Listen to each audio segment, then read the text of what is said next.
ओम गणेशाय नमः। आप सभी भक्तों को पौष कृष्ण गणेश संकष्टी चतुर्थी व्रत की हार्दिक शुभकामनाएं। गणेश भगवान आप सभी भक्तों की हर मनोकामना को पूर्ण करें। प्यारे भक्तों, आज संकष्टी चतुर्थी के शुभ अवसर पर मैं आप सभी को सुनाने जा रही हूँ चौथ माता की व्रत कथा, गणेश जी की कथा और आरती के साथ। इन कथाओं को आज के दिन अवश्य सुनना चाहिए। आइए श्रवण करते हैं चौथ माता की व्रत कथा। प्रेम से बोलिए चौथ माता की जय। 12 महीने सुनी जाने वाली चौथ माता की व्रत कथा। एक नगर में एक बूढ़ी माँ रहती थी। वह अपने बेटे की सलामती के लिए 12 महीनों की चौथ का व्रत करती थी। हर चौथ को पंसारे से थोड़ा सा गुड़ और घी लाकर 4 लड्डू बनाती, एक बेटे को देती, एक से पूजा करती, एक हथकार के लिए निकालती और एक चांद उगने पर खुद खा लेती थी। एक बार उसका बेटा ताई से मिलने गया। ताई ने बैसाखी चौथ का व्रत रखा था। ताई से पूछा, माँ तो 12 चौथ करती है। ताई बोली, तेरी माँ तेरी कमाई से तरमाल खाने के लिए 12 चौथ करती है। तू परदेश जाए तो वह एक भी चौथ नहीं करेगी। लड़के को लगा ताई सच कह रही है। घर आकर माँ से कहा, मैं परदेश जा रहा हूँ, यहाँ तू मेरी कमाई खाने पीने में ही उड़ा देती है। माँ ने समझाकर रोकना चाहा, पर बेटा नहीं माना। माँ ने उसे साथ ले जाने के लिए चौथ माता के आंखें दिए और कहा, मुसीबत में ये आंखें तेरी मदद करेगी। वह आंखें लेकर रवाना हो गया। घूमते हुए एक नगर में पहुंचा। उसने देखा एक बूढ़ी माँ रोते जा रही थी और पुआ बनाते जा रही थी। उसने कारण पूछा तो बूढ़ी माई ने कहा, बेटा, इस नगर की पहाड़ी पर एक दैत्य रहता है।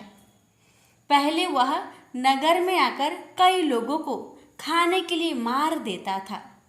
अब राजा हर घर से एक आदमी दैत्य के पास भेजता है और आज मेरे बेटे की बारी है, इसलिए रो रही हूँ और उसी के लिए पुए बना रही हूँ।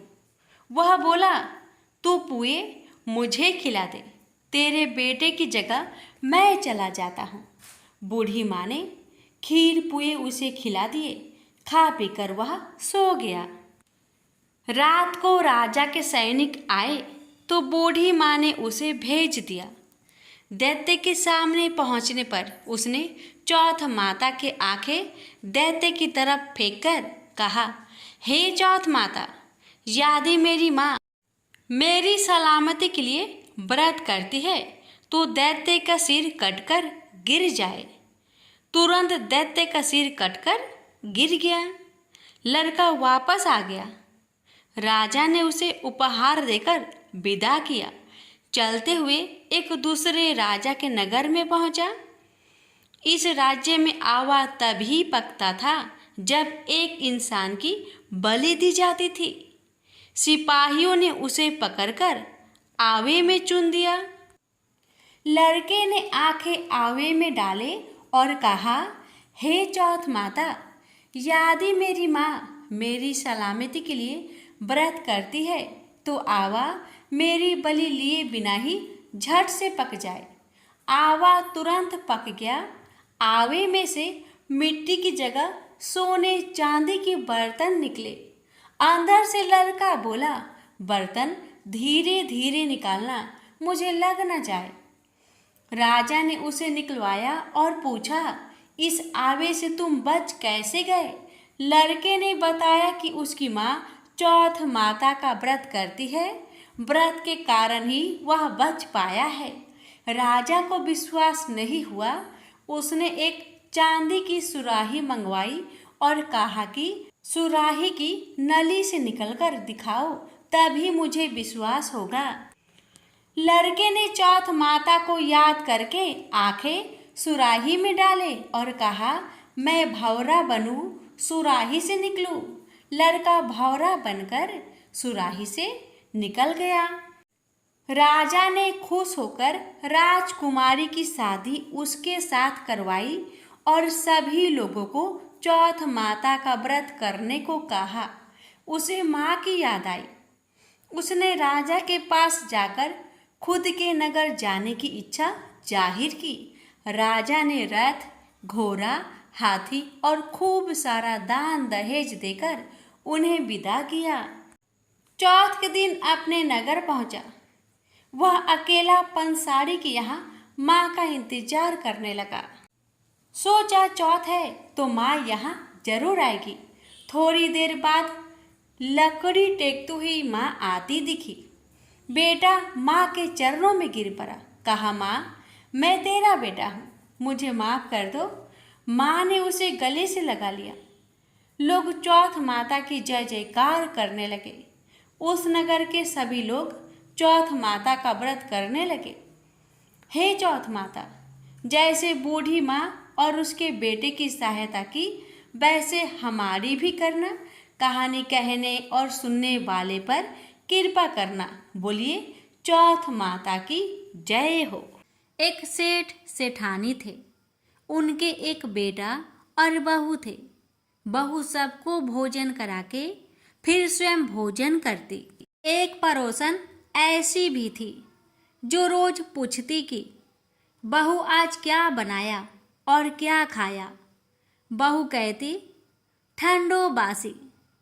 एक दिन उसके पति ने ऐसा सुनकर विचार किया कि आज तो पकवान बनाए जाए, फिर देखे कि मेरी पत्नी क्या कहती है। उसने तरह तरह के पकवान बनवाए और घर के सभी लोगों ने एक साथ बैठकर भोजन किया। आज भी पड़ोसन ने पूछा तो बहू ने कहा ठंडो बासी। सेठ के लड़के ने सोचा हो ना हो कोई बात अवश्य है जिससे कि मेरी पत्नी ऐसा कहती है। उसने पत्नी से पूछा, तुम रोज ठंडो बासी खाया ऐसा क्यों कहती हो, जबकि हम सबने एक साथ बैठकर कई तरह के पकवान खाए। उसकी पत्नी बोली, हम लोग जो खा रहे हैं वह बाप बूढ़ों की कमाई है। जिस दिन आप कमा कर लाओगे उस दिन मैं समझूंगी कि ताजा भोजन कर रही हूँ। अब एक दिन लड़के ने माँ से कहा, माँ मैं एक बड़े शहर में कमाई करने जा रहा हूँ। माँ बोली, बेटा अपने पास इतना धन है कि खाया नहीं खुटेगा। माँ के मना करने पर भी बेटे ने स्वयं कमाने का दृढ़ निश्चय कर लिया और जाते समय पत्नी से कहा, मैं जब तक कमाकर बहुत सा धन लेकर ना आऊं तुम चूल्हे की आग मत बुझने देना। एक दिन चूल्हे की आग बुझ गई तो वह मन ही मन घबराने लगी, कहीं मेरे पति पर संकट तो नहीं आन पड़ा। जल्दी से पड़ोस में से आग लाकर चूल्हे में रख दूं। ऐसा विचार करके पड़ोस में गई। वहां पड़ोसन चौथ माता का व्रत पूजन कर रही थी। पड़ोसन ने कहा, थोड़ी देर में आकर ले जाना। बहू ने पड़ोसन से पूछा, आप यह व्रत क्यों करती हैं? इससे क्या मिलता है? पड़ोसन ने कहा, चौथ माता के इस व्रत को करने से अन्न लक्ष्मी मिले और अपनी मनोकामना पूरी हो। अब बहू भी चौथ माता का व्रत करने लगी।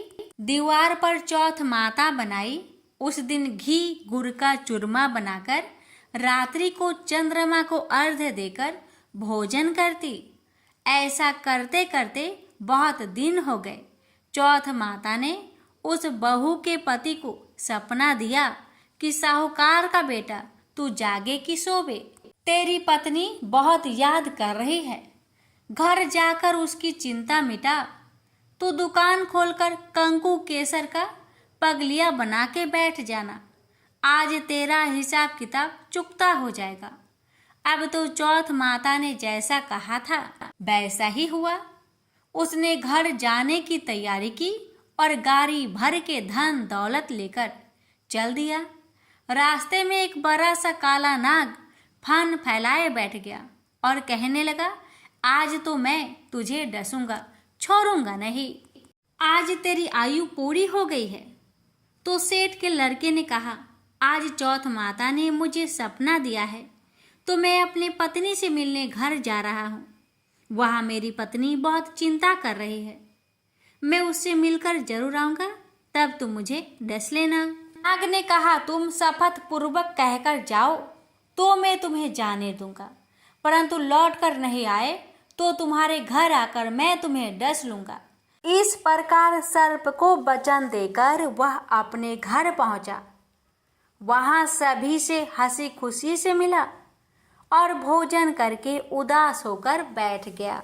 उसकी पत्नी ने उदास होने का कारण पूछा तो पति ने काले नाग वाली बात बताते हुए कहा, यदि मैं उसके पास नहीं जाऊंगा तो वह घर आकर मुझे डस लेगा। पत्नी बहुत चतुर थी। उसने कहा कि आप घबराओ नहीं, लेट जाओ, मैं एक उपाय करती हूँ। पत्नी ने कमरे की 7 पीढ़ी सिराओ धोई। पहले पीढ़ी पर रेत, दूसरी पीढ़ी पर इत्र, तीसरी पीढ़ी पर गुलाब, चौथी पीढ़ी पर कंकु केसर, 5वीं पीढ़ी पर लड्डू पेड़ा, 6ठी पर गादी गलीचा और 7वीं पीढ़ी पर दूध का कटोरा भरकर रख दिया। इस प्रकार वह 7 ही पीढ़ी सजाकर बैठ गई। आधी रात होते ही नाग आकर पीढ़ी चढ़ने लगा। पहली पीढ़ी पर रेत में लौट गया और कहने लगा कि सेठ की बहू ने आराम तो बहुत दिया, पर वचन से बंधकर आया हूँ, सो डसूंगा अवश्य ही। इस प्रकार 7 पीढ़ियों पर नाग आराम करता हुआ और कहता हुआ कि डसूंगा जरूर। कमरे में जाने ही वाला था कि चौथ माता ने विचार किया कि मैं इसे नहीं बचाऊंगी तो संसार में धर्म कर्म और व्रत पूजन को कौन मानेगा। अब तो गणेश जी, चंद्रमा जी और चौथ माता ने उसे बचाने का विचार किया। चंद्रमा जी ने उजाला किया, चौथ माता ढाल बनी और गणेश जी ने तलवार लेकर नाग को मार दिया और ढाल से ढक दिया। अब बहू भी थकी हारी सो गई। दिन उगा तो लोग बेटे से मिलने आए, परंतु बेटा बहू तो उठे ही नहीं थे। बहुत देर हो गई तो माँ उन्हें उठाने गई। माँ ने 7 पीढ़ियों पर जो कुछ देखा तो बहुत घबराई और बेटा बहू को आवाज लगाई, बेटा बहू, उठे तो देखा कि एक ढाल तलवार वहां पड़ी है। अब ढाल उठाई तो वहीं काला नाग मरा हुआ पड़ा है। बेटा बहू ने सोचा कि आज तो धर्म कर्म ही आड़े आए हैं, जो भगवान गणेश जी और चौथ माता ने अपनी रक्षा की है। हे चौथ माता, आपने जैसी सेठ के बेटे बहू की रक्षा की, वैसी ही रक्षा सबकी करना। प्रेम से बोलिए, चौथ माता की जय हो, गणेश भगवान जी की जय हो। गणेश भगवान जी की कथा, ये कथा है गणेश जी की एक दंत होने की। बात उस समय की है जब परशुराम ने अपनी प्रतिज्ञा के अनुसार पृथ्वी को क्षत्रियों से रहित कर दिया था। तब वे अपने गुरु भूतनाथ के चरणों में प्रणाम करने और गुरु पत्नी अम्बा तथा उनके नारायण तुल्य दोनों गुरु पुत्र कार्तिकेय और गणनायक को देखने की लालसा से कैलाश पहुँचे। वहाँ उन्होंने अत्यंत अद्भुत कैलाशपुरी का दर्शन किया। अपने गुरु की उस दिव्य पुरी के दर्शन कर उनका नंदन आनंद विभोर हो गए। फिर उन्होंने शिव का 15 योजन ऊंचा और 4 योजन विस्तृत अत्यंत सुंदर आश्रम देखा।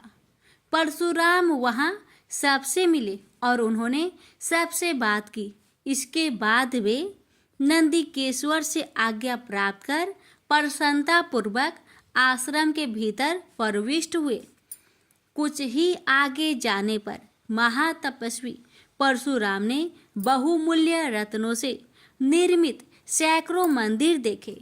उन्होंने वहां का भीतरी द्वार देखा जो नाना प्रकार की चित्रकारी से चित्रित तथा हीरे मोतियों की गुथी हुई मालाओं से अत्यंत शोभ्यमान था। परशुराम ने द्वार के बाएं भाग में अपने गुरुपुत्र कार्तिकेय को देखा और दाहिने ओर पार्वती नंदन गणेश तथा शिव पार्वती का अवलोकन किया।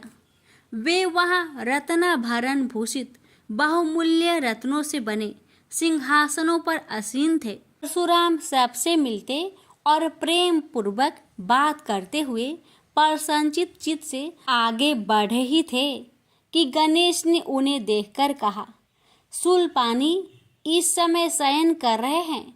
मैं उन परम प्रभु की आज्ञा प्राप्त कर तत्काल तुम्हें साथ ले चलूंगा। बस इतनी देर रुक जाओ। परशुराम ने गणेश के सम्मुख खड़े खड़े उत्तर दिया, बंधुवर, मैं अपने गुरु शिव व माता पार्वती के दर्शन करना चाहता हूँ। मैं उनके चरणों में प्रणाम कर अभी लौट जाऊंगा। गणेश ने उन्हें अनेक प्रकार से समझाते हुए कहा, इस समय भूतेश्वर शिव एवं माता पार्वती अंतःपुर में है, अतएव अभी आपको वहां नहीं जाना चाहिए। परम गुरुदेव शिव एवं माता पार्वती के चरण कमलों के दर्शन करने का मेरा सहज अधिकार है। परशुराम अपने आग्रह पर दृढ़ थे, किंतु गणेश उन्हें अत्यंत विनयपूर्वक समझाते रहे। मैं तो परम पिता शिव एवं माता पार्वती के दर्शनार्थ जाऊंगा ही। यह कहकर परशुराम आगे बढ़ना ही चाहते थे कि गणेश ने उन्हें रोक दिया। 21 बार पृथ्वी को क्षत्रियों से रहित करने वाले भृगु नंदन कुपित हो गए और उनका गणेश से विवाद ही नहीं हुआ, हाथापाई भी होने लगी। कुमार कार्तिकेय ने उन्हें समझाने का प्रयास किया, किंतु क्रोध परशुराम ने उन्हें धक्का दे दिया, जिससे वह गिर गए। शिव पुत्र गणेश ने उठकर परशुराम की उद्दंडता के लिए उनकी भर्त्सना की, तो क्रोध परशुराम ने अपना तीक्ष्ण परशु उठा लिया। तब गणेश ने अपनी सूंड बढ़ाकर उन्हें उसमें लपेट लिया और घुमाने लगे। गणेश की सूंड में लिपटे परशुराम सर्वथा असहाय और निरुपाय थे। गणेश के योग बल से परशुराम अस्तंभित रह गए।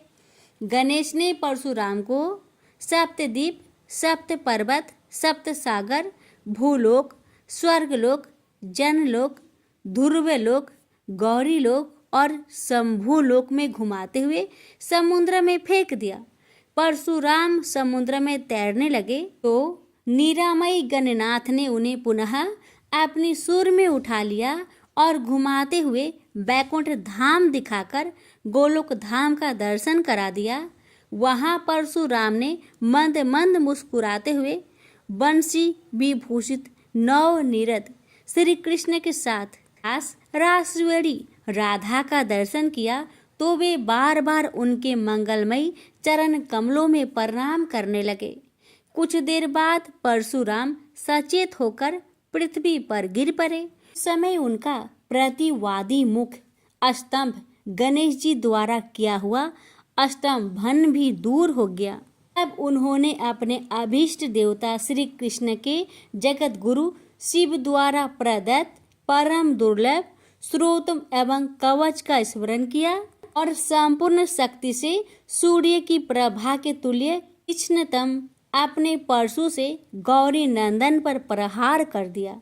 गणेश ने अपने परम पूज्य पिता के अमोघ अस्त्र का सम्मान करने के लिए उसे अपने बाएं दांत से पकड़ लिया। शिव शक्ति के प्रभाव से वह तेजस्वी परशु गणेश के बाएं दांत को समूल काट कर पुनः रेणु का पुत्र परशुराम के हाथ में लौट आया। गणेश का दांत टूटते ही भयानक गर्जना हुई और रक्त का फवारा फूट पड़ा। मुंह से निकलकर रक्त से सना दात भूतल पर गिर पड़ा। उस समय धरित्री कांप उठी। यह दृश्य कार्तिकेय, क्षेत्रपाल आदि पार्षद तथा शून्य में देवगण अत्यंत भयभीत होकर हाय हाय करने लगे। कैलाशवासी डर से मूर्छित हो गए। निंद्रापति सुधत्मा शिव की निंद्रा भंग हुई। बेटा यह क्या हुआ? दौड़ी हुई पार्वती आई तो उन्होंने अपने पुत्र गणेश के टूटे दांत तथा रक्त से सने हुए मुंह को देखा और देखा कि उनके हृदय खंड गणेश क्रोध शून्य परम शांत लज्जा से सिर झुकाए खड़े हैं। अत्यंत व्याकुल होकर उन्होंने स्कंद से पूछा, क्या बात है? यह कैसे हुआ? स्कंद द्वारा संपूर्ण वृत्तांत सुनकर पार्वती अत्यंत क्रोध हुई और अपने प्रिय पुत्र गणेश जी को सीने से लगाकर रोती हुई शिव से बोली, मेरे पुत्र गणेश और आपके शिष्य परशुराम में किसका दोष है? आप ही निर्णय करें। फिर माता पार्वती ने अपने सम्मुख परशुराम को शिव के प्रमोदक द्वारा चरण कमलों की निर्भयता पूर्वक सेवा करते हुए देखकर कहा, हे महाभाग राम, तुम योगियों के गुरु देवाधिदेव महादेव के शिष्य हो। तुम शुद्ध मन वाले हो। तुम्हारी अशुद्धता का कारण मेरी समझ में नहीं आ रहा। तुमने करुणामय गुरु से अमोघ परशु प्राप्त कर पहले तो उसकी क्षत्रिय जाति पर परीक्षा की और अब गुरु पुत्र पर परीक्षा की है। श्रुति गुरु दक्षिणा देने का निर्देश करती है और तुमने अत्यंत निर्दयता पूर्वक गुरु पुत्र का समूल एक दांत ही नष्ट कर दिया। अब इसका सिर भी काट डालो। चरमता का अमोघ परशु प्राप्त कर ले तो क्षुद्र श्रृंगाल भी वनराज को मार सकता है। इतना कहकर क्रोध से भगवती पार्वती परशुराम को मारने के लिए प्रस्तुत हो गई। भय बस परशुराम ने मन ही मन करुणा सागर गुरु को प्रणाम कर अपने इष्ट देव गोलोकनाथ श्री कृष्ण का स्मरण किया। तभी पार्वती ने अपने सम्मुख एक बौने ब्राह्मण बालक को देखा। उस पर तेजस्वी ब्राह्मण बालक को देखकर आतुरता से भगवान शंकर ने भक्ति पूर्वक मस्तक झुकाकर प्रणाम किया। उसके बाद माता पार्वती ने भी उसे प्रणाम किया। परम तेजस्वी ब्राह्मण बालक ने शिव एवं पार्वती को शुभ आशीर्वाद प्रदान किया। यह दृश्य देखकर कैलाशवासी बालक बालिकाएं भयभीत एवं चकित हो गए। फिर भगवान शंकर ने उनका पूजन किया। वे वामन भगवान रत्न सिंहासन पर विराजमान थे।